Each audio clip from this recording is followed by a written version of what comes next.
శ్రీ విష్ణు పురాణము 14వ అధ్యాయము. గత అధ్యాయములో ద్వారావతిలో క్షామ కారణముల గురించి వినియున్నాము. భోజుని వంశమును గురించి వినియున్నాము. శిశుపాలుని చరిత్రను గురించి తెలుసుకుని ఉన్నాము. ఇక ఈ అధ్యాయములో వ్యాస జననమును గురించి తెలుసుకుందాము. పరాశర మహర్షి మైత్రేయ మహర్షికి చెప్పుచూ ఉన్నారు. మైత్రేయ, పరమ భాగవతోత్తముడు విజ్ఞానవేత్తాయగు వ్యాసుని వృత్తాంతమును వివరించెదను వినము. పూర్వము దేవేంద్ర అనుగ్రహముచే విమానము పొందిన ఉపరిచర వసువునకు గిరిక అను భార్య కలదు. ఈ ఉపరిచర వసువునకు అద్రిక అను అప్సరసకు మత్స్యుడు, మత్స్యగంధి అనువారులను కనెను. ఆ మత్స్యగంధిని చూచి నేను ఊహించితిని. మా ఇరువురునకు వ్యాసుడు జన్మించెను. అఖండ తేజస్సంపన్నుడు, విష్ణాంస కలవాడు నగు ఆ వ్యాసుడు అష్టాదశ పురాణములను వ్రాసెను.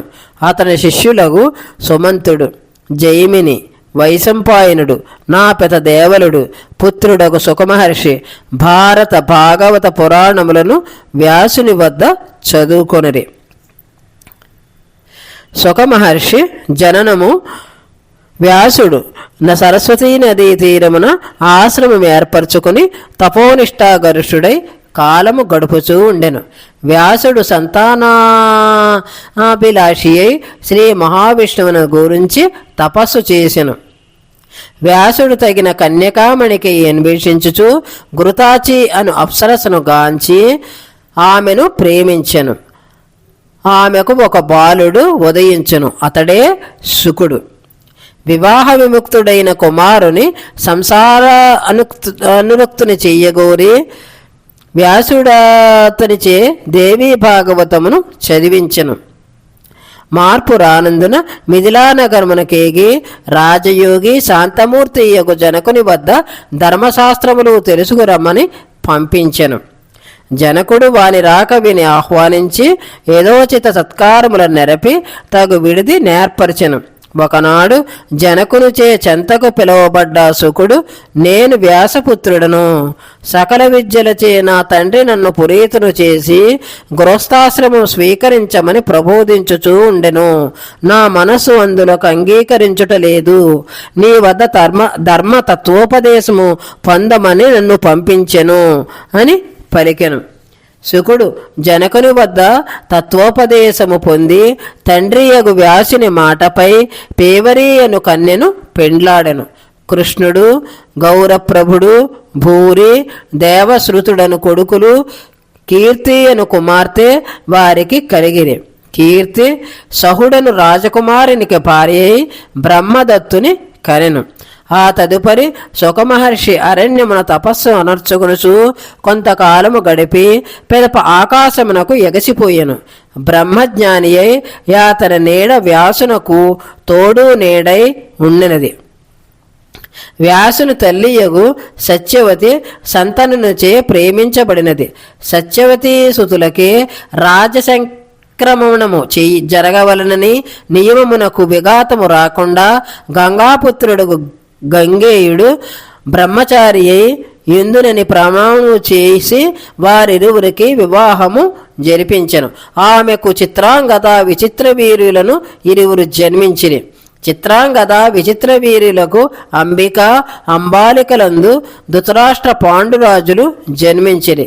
వీరికి కౌరవులు పాండవులు కలిగి కురుక్షేత్ర సంగ్రామము వనర్చిరి.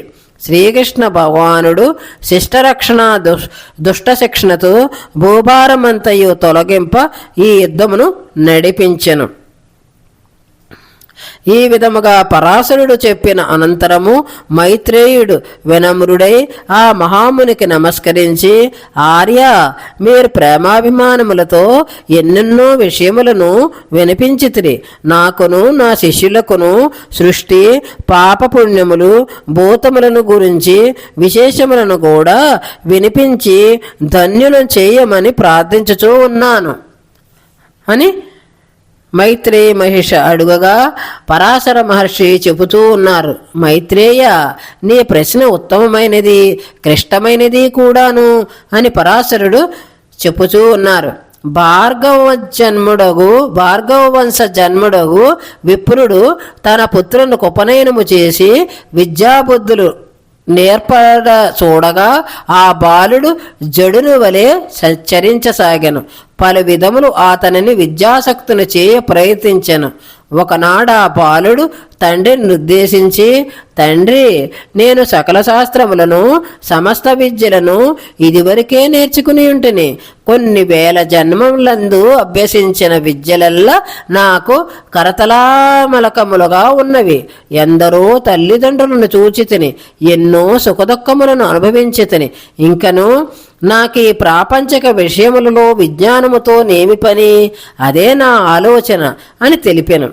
ఆ బాలుని పలుకులను మిక్కిరి సంభ్రమాశ్చర్యములలో మునిగి తండ్రి ఇట్లనుచూ ఉన్నాడు, బాలక, నీ కథ వింతయే చెప్పుచున్నది, వివరించి చెప్పుము అని కోరెను.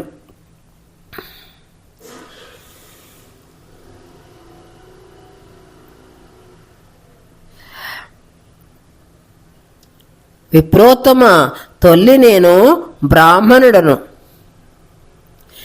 నాకొక తనువు నశించి ఎన్నెన్నియో పుట్టుకలు గడిచి ఇప్పటికీ జన్మ ప్రాప్తించను. పూర్వజన్మ శృతి కలిగిన నేను బ్రహ్మనిష్టతో తనువు సాగించదలిచితిని, కాని నాకది అసాధ్యమగుచున్నది అనుచు పాపపుణ్యములు వాటి ఫలితములను గురించి, నరకములను గురించి కొన్నిటిని చెప్పాను. అదే విధముగా ఈ విధముగా పలుకుచూ ఉన్నారు. 7 జన్మల క్రితం గోవును నీరు త్రాగనీయని నేరమునకు నేను 100 ఏళ్లు నరకం అనుభవించుచూ ఉండగా ఒక పుణ్యాత్ముని రాకచే ఆ నరకమున నాకే కాక అక్కడి వారికెల్లా చల్లని గాలి సోకినది. అతని నిచ్చటకు ఇంకనూ కొంత తడువు ఉండమని కోరితిమి.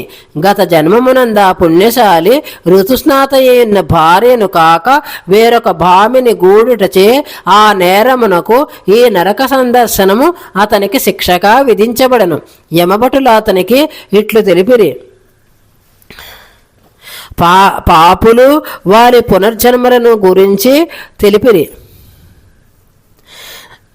భూతదయ, దేవబ్రాహ్మణ, గురుపూజ, సదాచార సంపన్నత పుణ్యాత్ముల లక్షణములు అని యమభటుల పుణ్యపురుషునకు వివరించి తదితర నరకములను చూచుటకు రమ్మనిది. ఈ పాపులకు పాపశాంతి నా వలన కలుగుచూ ఉన్నది కాన నేనిచటనే కొంత తడు ఉండెదను. అంతలో ఇంద్రుడు యముడు అచటకు వచ్చి, రాజా, పుణ్యలోకములకు పోవు నీ పుణ్యము అధికమైనది. ఆ పుణ్యఫలముల వలన ఎందరో పాపులు విముక్తులై స్వర్గమునకు ఎగుచూ ఉన్నారు అని తెలిపి వారిని తీసుకుని పోయేరి. తండ్రి, ఈ నరకములను అనుభవించి జ్ఞానమును పొంది తిని నా వలన నీవింకేమి వినకూరదవు అని పలికెను.